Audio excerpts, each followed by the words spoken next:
যা হবে সংবিধান মোতাবেক হবে, তার থেকে এক চুলো নড়া হবে না, ব্যাস।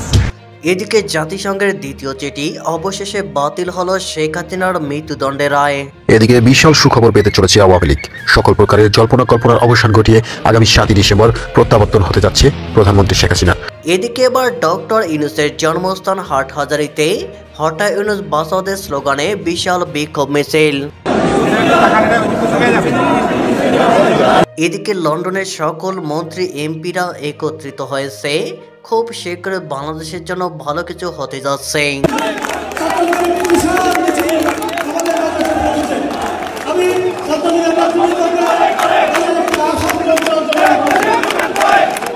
এদিকে তারেক রহমানের দেশে ফেরা, সরকার বলছে কোনো বাধা নেই, প্রস্তুত ট্রাভেল পাস, তবু কেন আসছেন না তিনি? বেরিয়ে এলো নতুন এক চাঞ্চল্যকর তথ্য।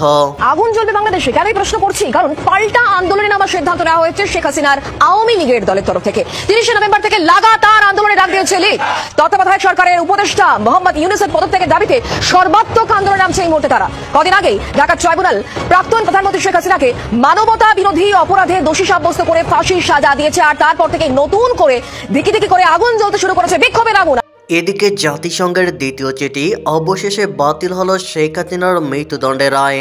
বাংলাদেশের সদ্য অবৈধ ঘোষিত জুলাই আগস্ট দমন অভিযান সম্পর্কিত মামলায় সাবেক প্রধানমন্ত্রী শেখ হাসিনার বিরুদ্ধে ঘোষিত মৃত্যুদণ্ড দেশে বিদেশে তীব্র প্রতিক্রিয়া সৃষ্টি করেছে। আন্তর্জাতিক মহলে প্রশ্ন উঠেছে ট্রাইব্যুনালের বিচার প্রক্রিয়া, সাক্ষ্য সংগ্রহ এবং ইন অ্যাবসেন্টিয়া রায় ঘোষণার ন্যায্যতা নিয়ে।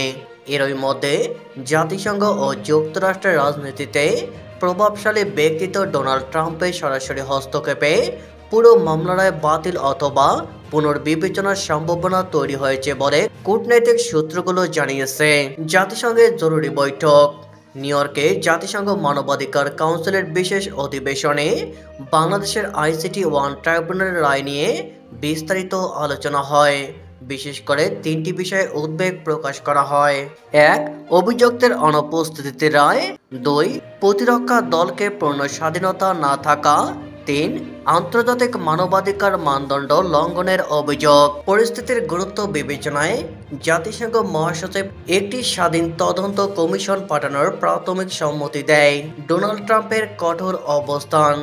যুক্তরাষ্ট্রের সাবেক প্রেসিডেন্ট ও রিপাবলিকান প্রার্থী ডোনাল্ড ট্রাম্প একটি বিবৃতিতে বলেন, বাংলাদেশে যে বিচার হয়েছে তা আন্তর্জাতিক মানদণ্ড পূরণ করেনি।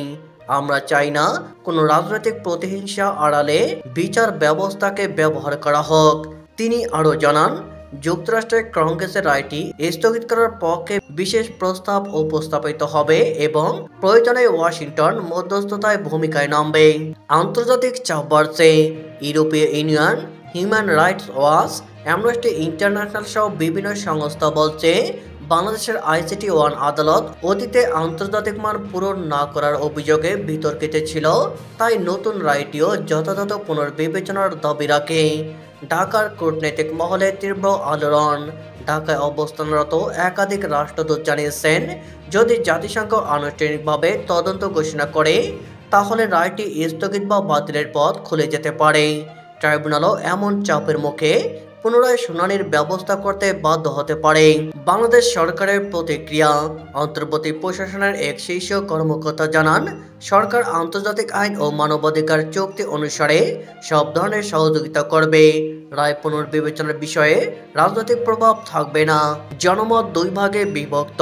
বিক্ষোভে নিহত ব্যক্তিদের পরিবার রায়টি বহাল রাখার পক্ষে। তারা মনে করে দীর্ঘদিনের অপেক্ষার পর ন্যায় বিচারের দরজা খুলেছে। অন্যদিকে অনেক নাগরিক ও আইন বিশেষজ্ঞরা বলেছেন, বিচার পদ্ধতির সততা নিশ্চিত না হলে এমন রায় রাজনৈতিক অস্থিতিশীলতা আরও বাড়িয়ে দিতে পারে। পরিশেষে জাতিসংঘের নজরদারি ও আন্তর্জাতিক নেতাদের সরাসরি হস্তক্ষেপের ফলে শেখ হাসিনার বিরুদ্ধে ঘোষিত মৃত্যুদণ্ড এখন বড় ধরনের অনিশ্চয়তার মধ্যে পড়েছে। আগামী সপ্তাহগুলোতে জাতিসংঘ মানবাধিকার কমিশন এবং যুক্তরাষ্ট্রের কূটনৈতিক আলোচনা এই মামলার ভবিষ্যৎ নির্ধারণে গুরুত্বপূর্ণ ভূমিকা রাখবে। এদিকে এবার ডক্টর ইউনূসের জন্মস্থান হাটহাজারীতে হটা ইউনূস বাঁচাওদের স্লোগানে বিশাল বিক্ষোভ মিছিল। অন্তর্বর্তী সরকারের উপদেষ্টা ডক্টর মোহাম্মদ ইউনূসের জন্মস্থান হাটহাজারী উপজেলার অক্সিজেন হাটহাজারী মহাসড়কে হঠাৎ ইউনুস বাঁচাওদের স্লোগানে বিশাল বিক্ষোভ মিছিল করেছে ছাত্রলীগ, যুবলীগ সহ আওয়ামী লীগের বিভিন্ন পর্যায়ের নেতাকর্মীরা। আজ 30 নভেম্বর রোববার সকালে উপজেলার নন্দীরহাটের দক্ষিণের দোপাড় দিঘিরপাড় এলাকায় মিছিল করেন তারা। এই সময় তারা জয় বাংলা, জয় বঙ্গবন্ধু, হঠাৎ ইউনুস বাঁচাও দেশ, শেখ হাসিনা আসবে, বাংলাদেশ হাসবে সহ বিভিন্ন স্লোগান দেন। স্থানীয়রা জানান, রোববার দুপুরের আগে অর্ধশত নেতাকর্মী মিছিলটি শুরু করেন। মিছিলের নেতৃত্ব দেন চিকনদন্ডি ইউনিয়ন যুবলীগের নেতা হাসান মুরাদ। তার সঙ্গে ছিলেন চট্টগ্রাম উত্তর জেলা ছাত্রলীগের যুগ্ম সম্পাদক ইকবাল হোসেন। মিছিলটি এলাকার বিভিন্ন স্থান প্রদক্ষিণ করেন। সামাজিক যোগাযোগ মাধ্যমে ছড়িয়ে পড়া ভিডিওতে দেখা যায় ডক্টর ইউনূসের অবৈধ সরকারের শোষণ, নিপীড়ন ও গুম-খুনের বিরুদ্ধে স্লোগান দিয়ে হাটহাজারী উপজেলা আওয়ামী লীগ ও সহযোগী অঙ্গ সংগঠন চট্টগ্রাম লেখা ব্যানারে আওয়ামী লীগের নেতাকর্মীরা মিছিলে অংশগ্রহণ করেন। হাটহাজারী মডেল থানার ভারপ্রাপ্ত কর্মকর্তা ওসি মঞ্জুর কাদের ভূঁইয়া মিছিলের বিষয়টি নিশ্চিত করে বলেন, ভিডিও দেখে মিছিলে অংশগ্রহণকারীদের শনাক্ত করে গ্রেপ্তারের চেষ্টা চলছে। এদিকে তারেক রহমানের দেশে ফেরা, সরকার বলছে কোনো বাধা নেই, প্রস্তুত ট্রাভেল পাস, তবু কেন আসছেন না তিনি? অবশেষে বেরিয়ে এলো নতুন এক চাঞ্চল্যকর তথ্য। বিএনপির ভারপ্রাপ্ত চেয়ারম্যান তারেক রহমানের দেশে ফেরার বিষয়ে অন্তর্বর্তীকালীন সরকারের পক্ষ থেকে স্পষ্ট বার্তা দেওয়া হয়েছে। কোনো বিধিনিষেধ নেই, কোনো আপত্তি নেই। এমনকি তিনি দেশে ফিরতে চাইলে একদিনের মধ্যেই ট্রাভেল পাস ইস্যু করা হবে বলে জানিয়েছেন পররাষ্ট্র উপদেষ্টা মোহাম্মদ তৌহিদ হোসেন।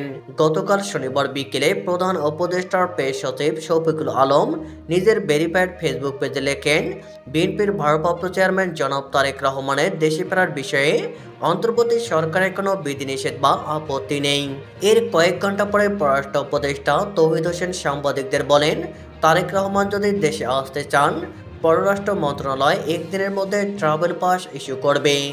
উনি দেশে আসতে চাইলে অন্য কোনো দেশ সেটাকে বাধা দেবে, এটা অস্বাভাবিক। সরকারের এই উচ্চ পর্যায়ে দুই কর্মকর্তার এমন স্পষ্ট ও ইতিবাচক বার্তা সত্ত্বেও তারেক রহমান এখনো লন্ডনেই বসবাস করছেন।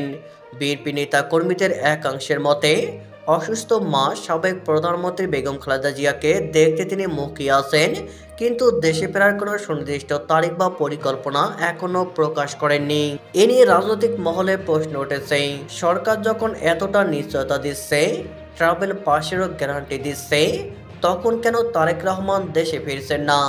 তাহলে কি অন্তর্বর্তী সরকারের কথার উপর তিনি পূর্ণ আস্থা রাখতে পারছেন না? বিএনপির একাধিক কেন্দ্রীয় নেতা নাম প্রকাশ না করার শর্তে জানিয়েছেন, তারেক রহমানের দেশে ফেরা নিয়ে দলে দুটি মত রয়েছে। এক পক্ষ মনে করেন এখনই ফেরা উচিত, আরেক পক্ষ বলছেন আইনি নিরাপত্তা ও রাজনৈতিক পরিবেশ পুরোপুরি নিশ্চিত না হওয়া পর্যন্ত অপেক্ষা করাই বুদ্ধিমানের কাজ। এদিকে সরকারপন্থী কয়েকজন বিশ্লেষক বলছেন, তারেক রহমানের না আসার পেছনে সরকারের প্রতি অবিশ্বাসের চেয়ে তার ব্যক্তিগত নিরাপত্তা ও মামলাজনিত জটিলতাই বেশি দায়ী। যে কারণে হোক, অন্তর্বর্তী সরকারের এত উন্মুক্ত আমন্ত্রণ সত্ত্বেও বিএনপির ভারপ্রাপ্ত চেয়ারম্যানের দেশে ফেরা নিয়ে অনিশ্চয়তা এখনো কাটেনি। ফলে রাজনৈতিক অঙ্গনে এ নিয়ে আলোচনা সমালোচনা আরও জোরালো হচ্ছে।